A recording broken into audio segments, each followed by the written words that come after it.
नमस्कार, मैं हूं आपके साथ गजाला परवीन और आप देख रहे हैं नवभारत टाइम्स। इजराइल गाजा युद्ध को शुरू हुए तकरीबन 2 साल होने वाले हैं।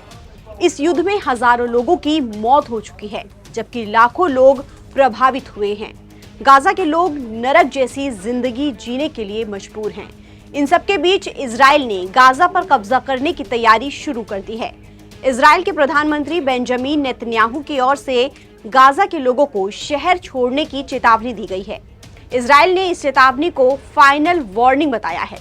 इजराइल की कोशिश 7 अक्टूबर तक गाजा पर कब्जा करने की है, क्योंकि उस दिन हमास ने इजराइल पर हमला किया था और इसी दिन इजराइल और हमास की जंग को 2 साल पूरे हो रहे हैं।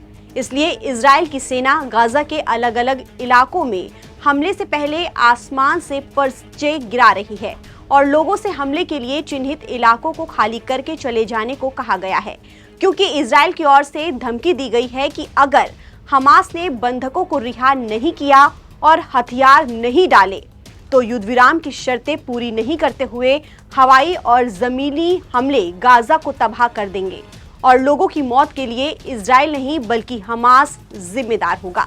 आपको बता दें कि अमेरिका के राष्ट्रपति डोनाल्ड ट्रंप भी हमास को चेतावनी दे चुके हैं कि वो बंधकों को रिहा कर दे और युद्ध विराम करे, नहीं तो गंभीर परिणाम उसे भुगतने पड़ेंगे। वहीं अब इजराइल की सरकार ने गाजा के लोगों और हमास को फाइनल वार्निंग दे दी है कि अगर साल 2023 में बंधक बनाए गए 48 लोगों को रिहा नहीं किया गया तो गाजा को तबाह कर दिया जाएगा। इसलिए नेतन्याहू गाजा वासियों को चेतावनी दे रहे हैं कि गाजा से निकल जाइए। उन्होंने बताया कि बीते कुछ दिनों में 50 टेरर टावर्स को गिराया गया है, जो आने वाले जमीनी ऑपरेशन की तैयारी हैं और आगे भी हवाई और जमीनी हमले होने वाले हैं। गाजा में इजरायली सेना अब हाई राइजिंग बिल्डिंग को निशाना बना रही है। गाजा पर कब्जा करने का फैसला प्रधानमंत्री नेतन्याहू कर चुके हैं और अब वो गाजा पर कब्जा करके युद्ध को जीतना चाहते हैं। वहीं हमास ने जवाब में कहा है कि अब वो सभी बंधकों को तभी छोड़ेगा जब युद्ध का साफ तौर पर अंत और इजरायली सेनाओं की वापसी की घोषणा हो जाएगी। आपको बता दें कि इजरायली सेना के हमले से गाजा में मानवीय संकट गहरा गया है। गाजा में भूखमरी, कुपोषण महामारी ने पांव पसार लिए हैं।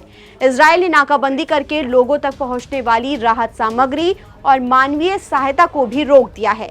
अब गाजा में खाने और पानी के बाद मेडिकल सुविधाओं का भी अकाल पड़ गया है। खाना, पानी और इलाज नहीं मिलने की वजह से महिलाएं और बच्चे मर रहे हैं। अंतर्राष्ट्रीय समुदाय ने इस हालात को मानवीय संकट, नरसंहार और युद्ध अपराध बताया है। इजराइल ने गाजा पर कब्जे के लिए फुल स्केल ऑपरेशन शुरू कर दिया है। गाजा पर इजराइल का कब्जा अब केवल सैन्य कार्रवाई नहीं रह गया है, बल्कि ये युद्ध का निर्णायक चरण बनता जा रहा है। इजराइल की सैन्य रणनीति युद्ध को जीतने की है, जबकि हमास राजनीतिक और सैन्य दबाव में युद्ध समाप्ति की शर्तें रख रहा है। ताज़ा अपडेट के लिए आप बने रहिए नवभारत टाइम्स के साथ।